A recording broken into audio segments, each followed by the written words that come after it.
तो आज के इस वीडियो में हम बात करेंगे प्रश्नावली 4.3 के बारे में और पूरे इस चैप्टर को समझने का प्रयास करेंगे। पर इस चैप्टर को शुरू से करने से पहले हमें कुछ फॉर्मूले देखने होंगे।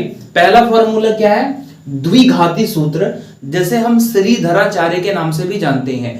अब इस सूत्र का क्या करेंगे सर जी? तो भैया ये सूत्र इसलिए है क्योंकि आप इस समीकरण को हल कर सको। तो सर इस समीकरण को हल करने के लिए हमें सूत्र की क्या आवश्यकता है? उसके लिए तो हम गुणनखंड विधि सीखे हैं, बिल्कुल सीखे हैं, लेकिन कुछ कुछ ऐसे गुणनखंड होंगे जिनको हम इस सूत्र की मदद से बहुत आसानी के साथ कर पाएंगे। तो आप देख लीजिए और इसे अपने दिमाग में बिठा लीजिए। इसे हम द्विघाती सूत्र या श्रीधराचार्य के सूत्र के नाम से भी जानते हैं। यह क्या होता है? Minus b plus minus under root b square minus 4ac upon 2a, जहां ये जो बी स्क्वायर माइनस 4ac लिखा हुआ है ना, इसे हम डी से दिखाते हैं और इसी को हम बोलते हैं विभक्त कर। अब ये विभक्त कर क्या है? तो विभक्त कर बताता है कि आपके मूल वास्तविक होंगे, काल्पनिक होंगे, बराबर होंगे, ये सब डिसाइड करने वाला कौन होता है? ये विभक्त कर।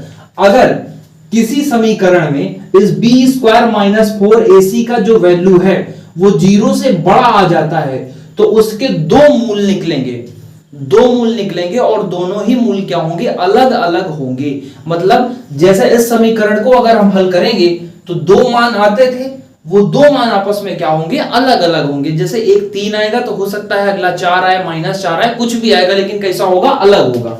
इसी तरीके से अगर बी स्क्वायर माइनस 4ac का जो मान है वो हल करने पर 0 आ जाता है, तब क्या होगा? तो तब के कंडीशन में जो दोनों मूल आएंगे वो क्या हो जाएंगे? बराबर होंगे, बिल्कुल बराबर रहेंगे। जैसे एक 1/2 आएगा तो दूसरा भी 1/2 आएगा। अगर एक 5 आया है तो दूसरा भी क्या आएगा? 5 आएगा। अब जो तीसरी कंडीशन आती है कि बी स्क्वायर माइनस 4ac अगर 0 से छोटा हो गया तब मूल क्या हो जाएंगे?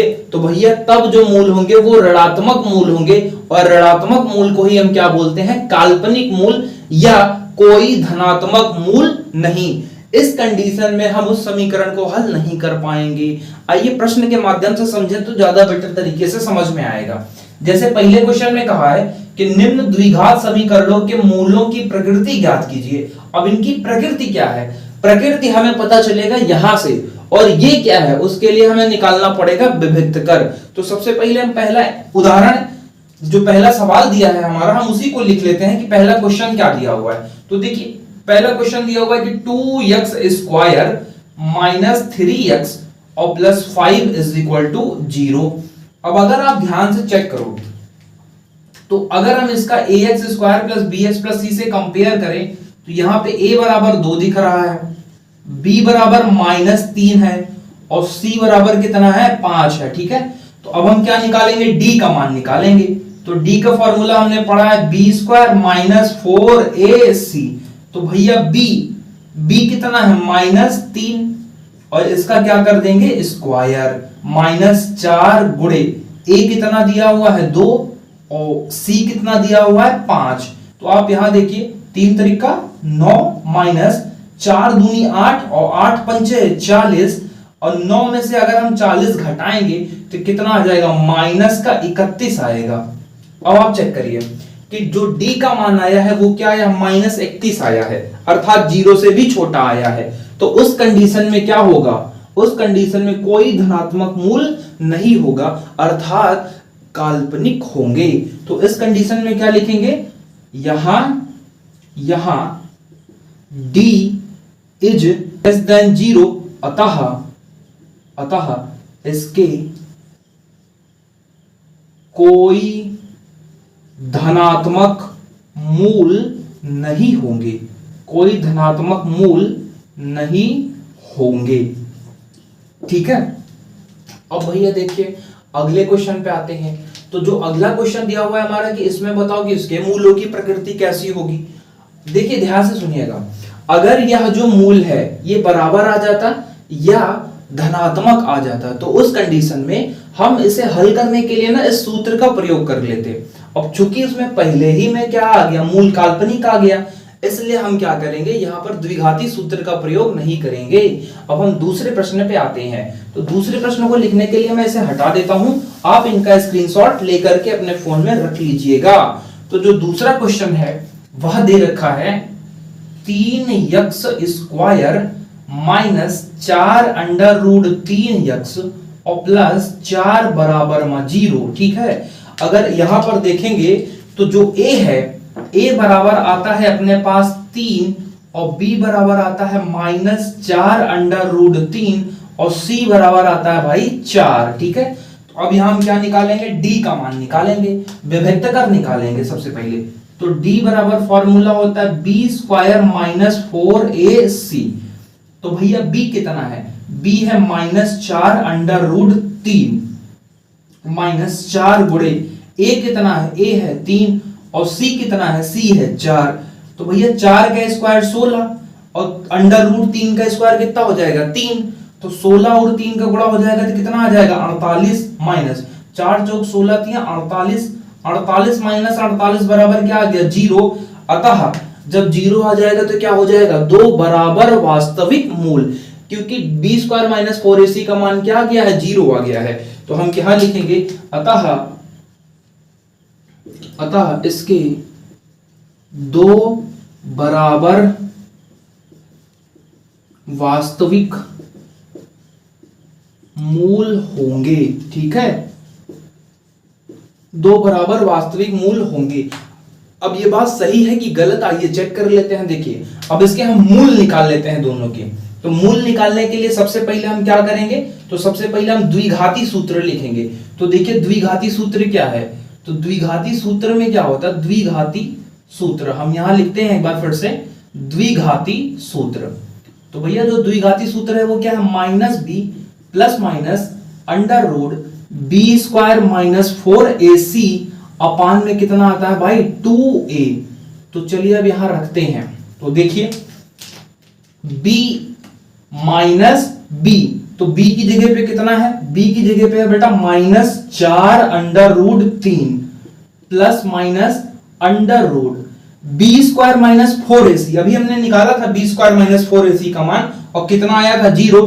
तो हम डायरेक्ट यहां पुट कर देते हैं 0 और बटे में कितना आ जाएगा 2 मल्टीप्लाई a का मतलब 3। तो यहां रखते हैं हम 3। चलिए अब इस ऋण ऋण का गुणा क्या हो जाएगा धन, और यहां आ जाएगा 4 अंडर रूट 3 प्लस माइनस 0 का वर्गमूल 0 और बटे में कितना हो जाएगा 3 दूनी 6। तो एक बार हम क्या लेंगे पॉजिटिव और एक बार क्या लेंगे भाई निगेटिव लेंगे। चलिए पॉजिटिव लेंगे तो क्या हो जाएगा 4 अंडर रूट 3 प्लस 0 और बटे में 6। इसी तरीके से निगेटिव लेंगे तो 4 अंडर रूट 3 माइनस 0 और बटे में कितना आ जाएगा 6। ये देखिए एक बार पॉजिटिव एक बार निगेटिव। अब 0 का तो कोई मतलब ही नहीं होता है, इसी तरीके से इधर भी 0 का कोई मतलब नहीं होगा। तो ये देखिए 2 दूनी 4 और 2 तियां 6, ये भी 2 दूनी 4 और 2 तियां 6। ठीक है, तो ये हल करने पे आ जाएगा 2 अंडर रूट 3 बटे 3। इसी तरीके से ये भी आ जाएगा 2 अंडर रूट 3 और बटे में क्या आ जाएगा 3। आप देखिए दोनों के दोनों क्या आ गए हैं, बराबर आ गए हैं। अगर हम चाहें तो इसे और आगे तक हल कर सकते हैं, क्योंकि अंडर रूट 3 में क्या होता है 2 ठू रूट 3 छिपा होता है। अंडर रूट 3 में कितने रूट 3 छिपे होते हैं 2 ठू। तो एक ठू से एक ठू कट जाएगा तो क्या बचेगा अपने पास 2 बटे अंडर रूट 3। इसी तरीके से इसे भी हल कर लेंगे तो ये भी क्या आ जाएगा 2 बटे अंडर रूट 3। ठीक है, तो यहां देखिए बात सही होती हुई नजर आई क्या, कि अगर विभक्तकर का मान 0 आ गया, विभक्तकर का मान क्या आ गया 0 आ गया, तो इसके 2 बराबर वास्तविक मूल होंगे। तो हमने जब इसे द्विघाती सूत्र से हल किया तो इसके कितने आ गए 2 मूल निकल के आए, एक 2 बटे रूट 3 आया, दूसरा भी क्या आया 2 बटे रूट 3 आया। अगर हम इसे गुणनखंड विधि से लगाते तब भी यही आता। ठीक है, तो गुणनखंड विधि से आप अपने घर पे चेक करिएगा, सेम टू सेम आंसर यही आने वाले हैं। अब एक लास्ट क्वेश्चन बचा, इसे भी हम क्या करते हैं फटाफट से देख लेते हैं। उसके लिए मैं इसे हटा देता हूं और आप इसका स्क्रीनशॉट लेकर के अपने पास रख लीजिएगा। ठीक है, और साथ के साथ घर पर जो बाकी क्वेश्चन बचते हैं उनकी आप प्रैक्टिस करिएगा। जैसे एग्जांपल के सवाल आप क्या करिएगा प्रैक्टिस करिएगा। अगर आपको समझ में नहीं आता है तो आप कमेंट सेक्शन में मेंशन कर दीजिएगा, प्रयास पूरा करेंगे हम कि आपको वो भी सवाल हल करवा दें। अब इस क्वेश्चन में तो क्वेश्चन लिखा हुआ है ऑलरेडी यहाँ पर, तो हम डायरेक्ट वैल्यू निकाल लेते हैं। यहाँ से a बराबर कितना आ गया 2 और b बराबर कितना आ जाएगा -6 और c बराबर कितना आ जाएगा 3। इस तरीके से अगर हमने देखें तो यहां पर जो d का मान आएगा वो क्या आएगा, तो d बराबर b स्क्वायर माइनस 4ac हो जाएगा। बहुत बढ़िया, b की जगह पे -6 है तो इसका स्क्वायर कर लो 4 गुणे ए की जगह पे है 2 और सी की जगह पे दिया हुआ है 3, तो 6 का स्क्वायर क्या हो जाएगा, 6 का स्क्वायर हो जाएगा 36 और 4 दूनी 12, 4 दूनी 8 और 8 तिया कितना हो जाएगा 24, तो 36 में से 24 घटा दो तो ये कितना आ जाएगा अपने पास 12। ठीक है, और ये 12 क्या दर्शाता है कि 0 से तो बड़ा ही आया है बी स्क्वायर माइनस 4ac का मान, अतः क्या हो जाएगा, दो भिन्न वास्तविक मूल। ठीक है, जब कभी d का मान क्या हो जाएगा, अगर 0 से बड़ा आ जाता है तो उसके दो भिन्न वास्तविक मूल निकलेंगे। ठीक है, अब आइए चेक कर लेते हैं इधर ये वाला क्वेश्चन में यहाँ पे पुट करते हैं वैल्यू। ठीक है, माइनस बी कितना दे रखा है अपने पास, माइनस का 6 दे रखा है, तो ये सरकारी वाला माइनस हो गया और ये वाला कितना हो गया, माइनस का 6 हो गया। अब plus minus under root b square minus 4ac का मान अभी भी निकाला था, कितना निकाला था 12 निकाला था, और बटे में कितना आ गया अपने पास 2 मल्टीप्लाई a की जगह पे कितना दे रखा है 2। अब यहां देखिए ये हो जाएगा 6 प्लस माइनस 12 को क्या लिख सकते हैं हम लोग, 12 को लिख सकते हैं 2 दूनी 4 तिया 12 यानी 2 अंडर रूट 3 लिख सकते हैं। ठीक है, डिवाइड में कितना आ जाएगा अपने पास 2 मल्टीप्लाई 2। अब यहां चेक करिए, इनमें से अगर मैं कॉमन निकालूं तो 2 कॉमन निकल जाएगा, अपने पास क्या बचेगा 3 प्लस माइनस अंडर रूट 3 और बटे में कितना आ जाएगा 2 मल्टीप्लाई 2। 1 2 से 1 2 कट गया, तो अपने पास जो फाइनल बचेगा वो क्या बचेगा 3 प्लस माइनस अंडर रूट 3 और बटे में क्या आ जाएगा 2। तो एक बार हम ले लेते हैं पॉजिटिव और एक बार ले लेंगे भैया निगेटिव। तो सबसे पहले पॉजिटिव लेंगे तो ये हो जाएगा 3 प्लस अंडर रूट 3 और बटे में कितना आ जाएगा 2, ये पॉजिटिव वाला आ गया। इसी तरीके से हो जाएगा 3 माइनस अंडर रूट 3 और बटे में 2 और ये क्या हो जाएगा निगेटिव वाला हो जाएगा। तो इस तरीके से हमने देखा कि जब d का मान 12 आया अर्थात 0 से बड़ा आया तो उस कंडीशन में क्या हुआ, उस कंडीशन में हुआ ये कि जो ये इसके मूल निकल के आए दो ठू, एक ये और एक ये दोनों ही क्या हुए अलग अलग आए और धनात्मक निकल के आए। ठीक है, तो देखिए इस क्वेश्चन में क्या दिया हुआ है, इस प्रश्न में दे रखा है कि निम्न द्विघात समीकरण में k का मान ज्ञात कीजिए जब दो मूल बराबर हो, यानी दो मूल अगर बराबर होंगे तो हमें k का मान निकालना है। दो मूल बराबर होने का जो प्रतिबंध है वो क्या दिया हुआ है, यहां देखिए अगर दो बराबर मूल होंगे तो उसके लिए बी स्क्वायर माइनस 4ac का जो मान है वो क्या होना पड़ेगा 0 होना पड़ेगा। तो इस प्रश्न को हल करने के लिए बहुत डिफिकल्ट सवाल नहीं है, बेहद आसान सवाल है। बस उसके लिए सबसे पहले हमें क्या निकालना होगा बी स्क्वायर माइनस 4ac। तो चलिए सबसे पहले एक क्वेश्चन हम लिख लेते हैं। तो जो पहला समीकरण है हमारा वो दे रखा है कि 2x स्क्वायर प्लस kx और प्लस 3 बराबर में दे रखा है 0। ठीक है, अब यहां अगर हम कंपेयर करेंगे तो हमें a बराबर दिख जाएगा भाई साहब 2 और b बराबर दिखेगा अपने पास k। इसी तरीके से c बराबर कितना दिख रहा है अपने पास 3। तो अब हम क्या करेंगे यहाँ पे मूल बराबर होने का प्रतिबंध, तो मूल बराबर होने का प्रतिबंध जो होगा वो क्या होगा, तो मूल बराबर होने का प्रतिबंध क्या होता है बी स्क्वायर माइनस 4ac बराबर 0। तो भैया यहां पे इनकी वैल्यूज को हम पुट कर देते हैं। देखिए b मतलब k, तो k का स्क्वायर माइनस 4a मतलब 2 और c मतलब 3 बराबर में 0।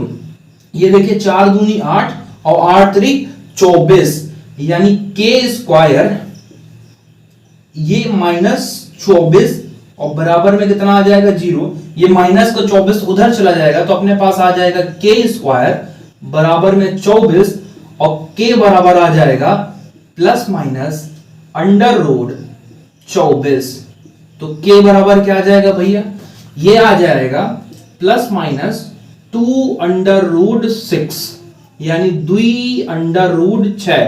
तो यानी जो दो मूल होंगे वो क्या होंगे, एक तो होगा प्लस का 2 रूट 6 और जो दूसरा होगा वो क्या होगा माइनस का 2 अंडर रूट 6। तो हम यहां लिखेंगे अतः इस जो k का मान आएगा वो क्या आएगा प्लस का 2 अंडर रूट 6, यह तो माइनस का 2 अंडर रूट 6 आएगा। ठीक है, तो इसी तरीके से अब हम दूसरे प्रश्न को हल कर लेते हैं। उसके लिए पहले मैं इसे हटा देता हूं जो मैंने यहाँ पे लिखा है। अब ये जो दूसरा प्रश्न दिया हुआ है, इस दूसरे प्रश्न में क्या दिया हुआ है, के एक्स ब्रैकेट में x माइनस 2। तो सबसे पहले इसको हम यही हल करते हैं। के एक्स का गुणा x में करेंगे तो ये हो जाएगा के एक्स स्क्वायर माइनस 2 के एक्स का यहाँ मल्टीप्लाई होगा तो ये क्या हो जाएगा 2 के एक्स, और प्लस में कितना दिया हुआ है अपने पास 6, बराबर में क्या आ जाएगा 0।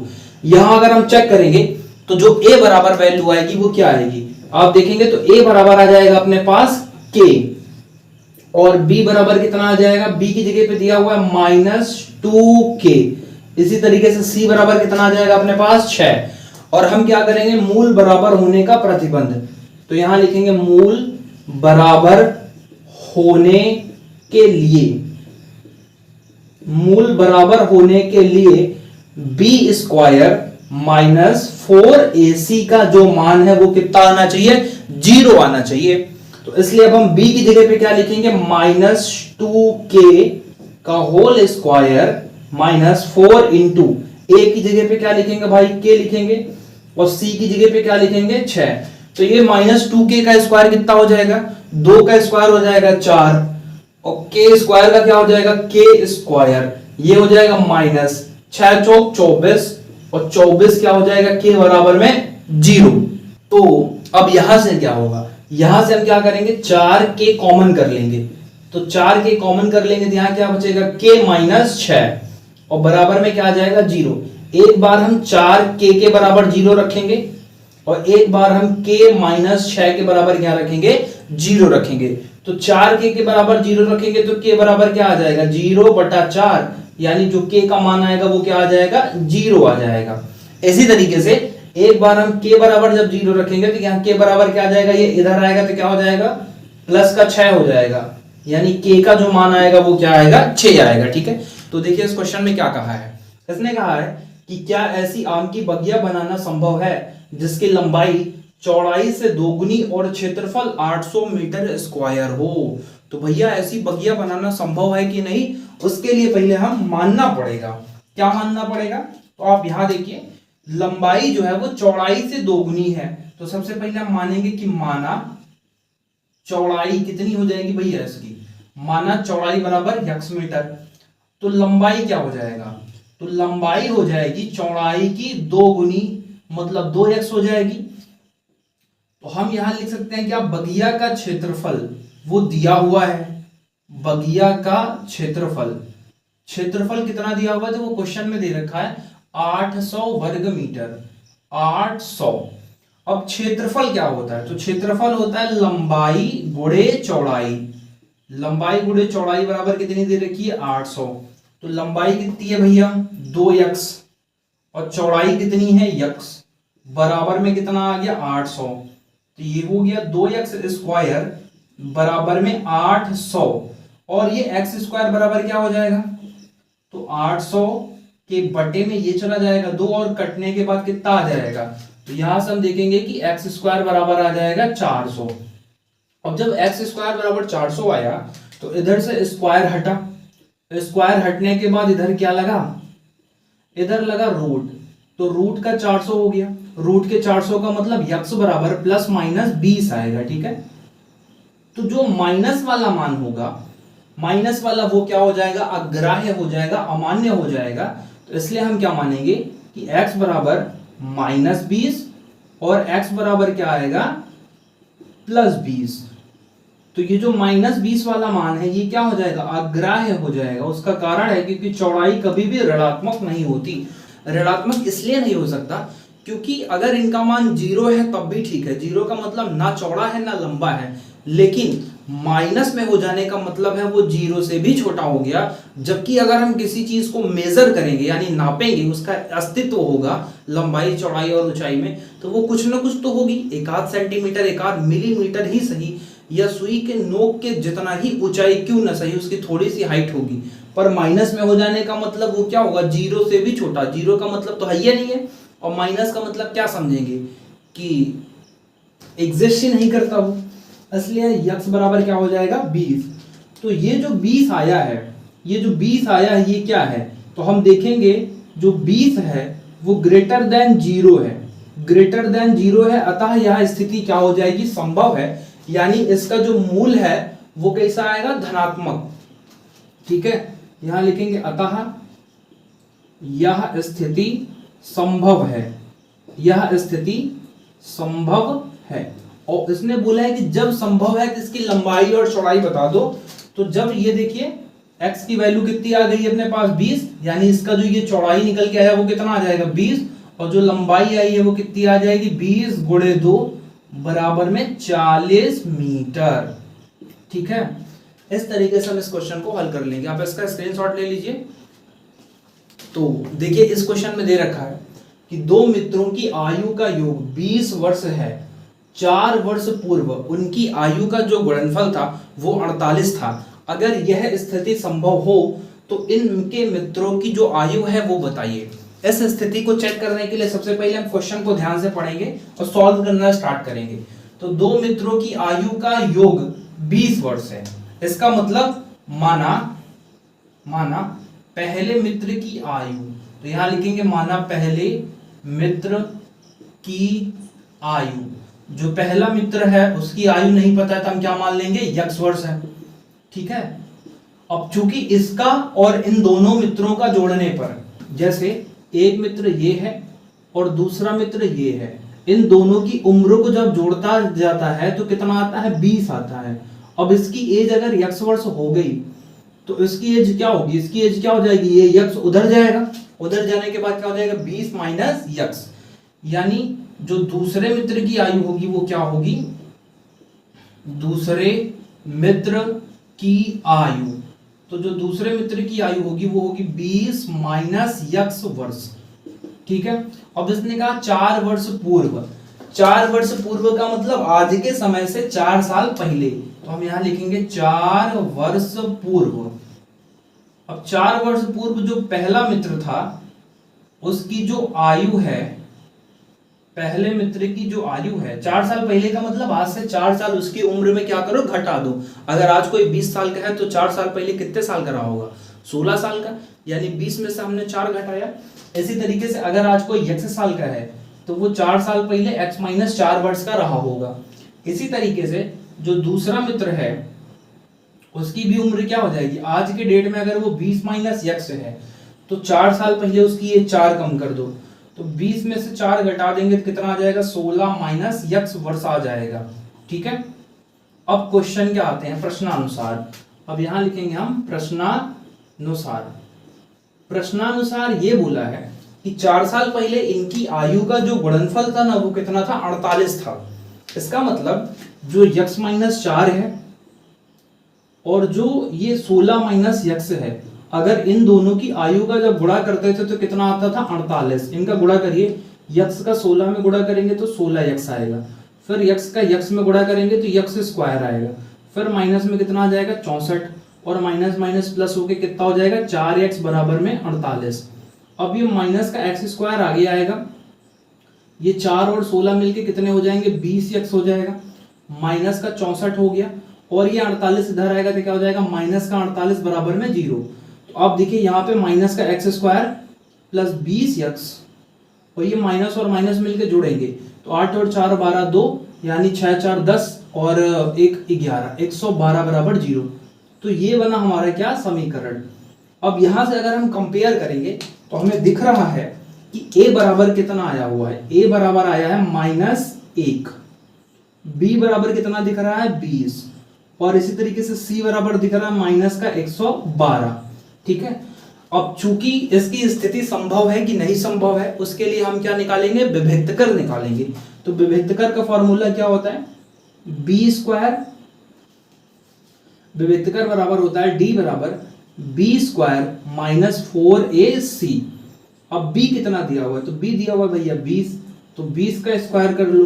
ऐसे ही 4 गुणे a कितना दिया हुआ है -1, और c कितना दिया हुआ है माइनस का 112, तो 20 का स्क्वायर आ गया 400, और 4 एकम 4, माइनस माइनस प्लस और प्लस माइनस माइनस, तो इसका गुणा करेंगे तो 4 दूनी 8, 4 एकम 4, 4 एकम 4, तो भैया इसे सॉल्व करने पे कितना आ गया, माइनस का 48।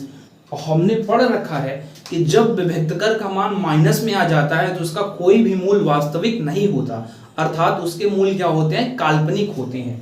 तो यहां लिखेंगे, यहां d इज लेस देन 0,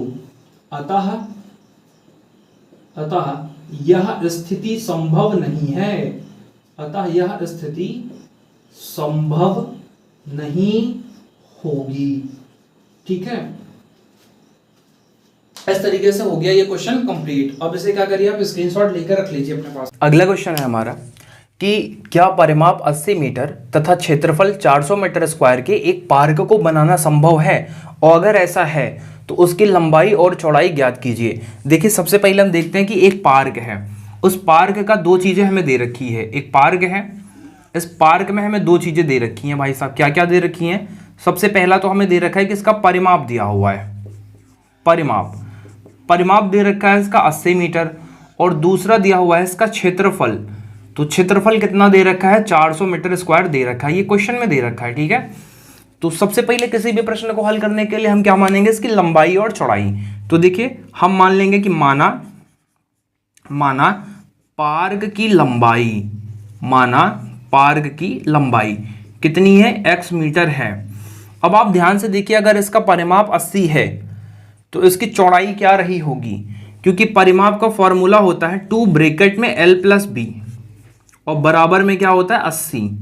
अब ये 2 इधर जाएगा तो डिवाइड में जाएगा, और 2 से डिवाइड लगाने के बाद ये क्या हो जाएगा 40, और जो यल है वो हमने क्या माना है x, फिर b बराबर में, इसको अगर हम उधर भेजेंगे तो यहाँ क्या बचेगा 40। आप ध्यान से देखेंगे तो यहाँ से जो चौड़ाई है वो किसके बराबर हो जाएगी, 40 माइनस x के बराबर, यानी जो चौड़ाई है वो 40 और ये x उधर जाएगा तो क्या हो जाएगा माइनस x के बराबर हो जाएगी।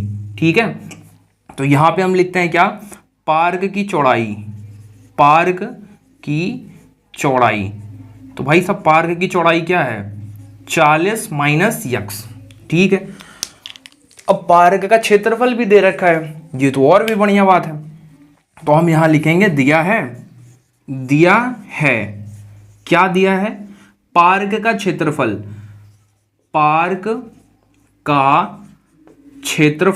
हमें दे रखा है, कितना दे रखा है, तो दे रखा है 400 मीटर स्क्वायर। तो मीटर स्क्वायर को यहां से हटा देते हैं। क्षेत्रफल का फार्मूला होता है लंबाई गुणे चौड़ाई। तो लंबाई है अपने पास x और चौड़ाई है अपने पास 40 माइनस x, इनका आपस में गुणा करेंगे तो ये आ जाएगा। ठीक है, चलिए x का 40 में गुणा करेंगे तो कितना आ जाएगा 40x, माइनस x का x में गुणा करेंगे तो कितना आ जाएगा x स्क्वायर, बराबर यहाँ पे कितना दे रखा है अपने पास 400। थोड़ी देर के लिए इमेजिन करते हैं कि हम इनको सबको उधर लेके चलते हैं, तो इधर क्या बच जाएगा अपने पास 0, उधर जाने के बाद x स्क्वायर क्या हो जाएगा प्लस का x स्क्वायर, उधर जाने के बाद ये क्या हो जाएगा माइनस का 40x, और ये ऑलरेडी पहले से ही क्या है 400। तो यहां से हमने ये देखा कि जो इक्वेशन बना वो क्या बना, वो बना x स्क्वायर माइनस 40x और प्लस 400 बराबर 0। ठीक है, ये बन गई हमारे समीकरण। अब इस समीकरण को हम क्या करेंगे, द्विघात समीकरण के मानक समीकरण से कंपेयर करेंगे। तो आप देखेंगे यहां से a बराबर हमें दिख रहा है 1, b बराबर हमें दिख रहा है कितना माइनस का 40, और c बराबर दिख रहा है हमको 400। ठीक है, तो फिर यहां से क्या निकालते हैं हम, विभक्त कर, यानी d बराबर b स्क्वायर माइनस 4ac। ये क्यों निकाल रहे हैं, इससे ये पता चलेगा कि मूल वास्तविक है कि काल्पनिक है। अगर काल्पनिक होगा तब तो ये बगिया बनाना संभव नहीं होगी, अगर वास्तविक आ जाएगा, वास्तविक कैसे, अगर धन में आता है या बराबर आ जाता है तो चेक करते हैं, 0 के बराबर आता है तब भी वास्तविक हो जाएगा, और 0 से बड़ा आता है तब भी वास्तविक हो जाएगा। तो देखिए b का वैल्यू कितना दिया हुआ है माइनस 40 का स्क्वायर, माइनस 4 गुणे a कितना दे रखा है अपने को, a दे रखा है 1, और c कितना दे रखा है, c दे रखा है भाई 400 दे रखा है। ठीक है, तो ये देखो 1600 का 40 का स्क्वायर क्या हो जाएगा 1600 हो जाएगा, और ये माइनस है। ठीक है, 4 एकम 4 और फिर 4 चौक 16, तो ये भी कितना आ गया 1600। 1600 में से 1600 घटाएंगे तो कितना आ जाएगा 0। तो हमें ये पता चला कि यहां से जो d आया, d मतलब जो विभक्तकर आया वो किसके बराबर आ गया है 0 के, अतः मूल क्या होंगे वास्तविक होंगे। तो यहाँ लिखेंगे यहाँ d बराबर 0, अतः मूल वास्तविक होंगे। अब मजा आ गया भाई, अगर जब वास्तविक हो गए तो इसका मतलब बगिया बन सकती है। बगिया बन सकती है तो उसकी लंबाई और चौड़ाई भी निकल सकती है। आइए देखते हैं कैसे निकालेंगे। तो उसके लिए सबसे पहले हम इक्वेशन लिखेंगे। इक्वेशन क्या थी ये, अगर हम इसे मान लें इक्वेशन फर्स्ट है, तो ये इक्वेशन हम यहाँ लिखते हैं। क्या है अपने पास, ये x² माइनस 40x और प्लस में कितना दे रखा है 400 यानी 400 बराबर में आ गया 0। अब हमें यहाँ पे करना है गुणनखंड। तो हम क्या करेंगे, दो संख्या ढूंढेंगे जिनको गुणा करने पे 400 आता हो और उन्हीं दोनों संख्याओं को आपस में जोड़ने या घटाने पर 40 आता हो। तो वो दो संख्याएं होंगी 20 और 20। तो हम इस संख्या को तो ऐसा ही रख देंगे, इस यक्स को ऐसा रहने देंगे और इस 40 की जगह पे क्या लिखेंगे 20 + 20। बहुत बढ़िया। फिर यहाँ क्या लिखेंगे हम लोग 400 और बराबर में क्या हो जाएगा 0। अब इसके बाद खेल खेलेंगे छोटा छोटा। यहाँ पे x² हो गया माइनस इधर आ जाएगा 20x। अभी देखिए प्लस माइनस माइनस, यहाँ पे भी कितना आ जाएगा 20x और प्लस में कितना आ जाएगा अपने पास 400 और बराबर में हो जाएगा 0। फिर देखिए यहाँ से अब बारी आती है कॉमन निकालने की। तो कॉमन मतलब अगुआ होता है। जैसे लड़की पक्ष में और लड़का पक्ष में अगुआ दोनों तरफ काम करता है, वैसे ही कॉमन होता है। अगर आप देखिए तो यक्स यहाँ पे अगुआ का काम कर रहा है, इसलिए हम यक्स को क्या कर लेंगे बाहर और ब्रैकेट के अंदर क्या छूट जाएगा। तो देखिए ब्रैकेट के अंदर अगर इनमें से हम कॉमन निकालने की बात करें तो यहाँ अगुआ का काम कर रहा है 20 और बराबर में आ रहा है अपने पास 0। तो देखो मेरे भाई यहाँ क्या बच रहा है, x कॉमन किया अपने पास 1 x बच गया और यहाँ से x चला गया तो क्या बचा 20 बचा। इसी तरीके से यहाँ से 20 निकाल लिया ना, तो यहाँ पे क्या बचा x माइनस प्लस का मल्टीप्लाई माइनस और यहाँ से 20 चला गया। तो 400 में से आप 20 घटा मत देना, 20 से यहाँ पर भाग लगा के लिखो कितना आएगा। तो 20 दूनी 40 यानी 20 आ जाएगा। तो एक ब्रैकेट के अंदर हमें ये नीला वाला रखते हैं अर्थात x माइनस 20 को, दूसरे ब्रैकेट में ही लाल वालों को रखते हैं यानी x माइनस 20 को और बराबर में क्या आ गया 0। हमें ये पता चला कि यहाँ से x माइनस 20 बराबर कितना आ जाएगा 0। तो x की जो वैल्यू आएगी वो कितनी आ जाएगी 20। बढ़िया। इसी तरीके से यहाँ पर देखिए x माइनस 20 बराबर हो जाएगा 0। तो x बराबर कितना आ जाएगा 20। अब जब x का मान 20 आ गया है तो उठा के रख दो भाई। अब हम चौड़ाई निकाल लेंगे। तो यहाँ देखिए अतः लंबाई बराबर कितनी आ गई 20 मीटर आ गई और चौड़ाई निकाल लेते हैं इधर ही देखो। तो चौड़ाई निकालने के लिए क्या करेंगे, चौड़ाई हो जाएगी अपने पास 20 = 40 माइनस यक्स। तो 40 माइनस यक्स का मतलब 20, तो बराबर कितनी आ गई 20 मीटर स्क्वायर। ठीक है, इस तरीके से इस प्रश्न को हल कर लेंगे। आशा करते हैं कि यहाँ तक वीडियो पूरी तरीके से क्लियर हो गया होगा और आपको बढ़िया से समझ में आया होगा। मिलता है नेक्स्ट किसी वीडियो में, तब तक के लिए जय हिंद, वंदे मातरम।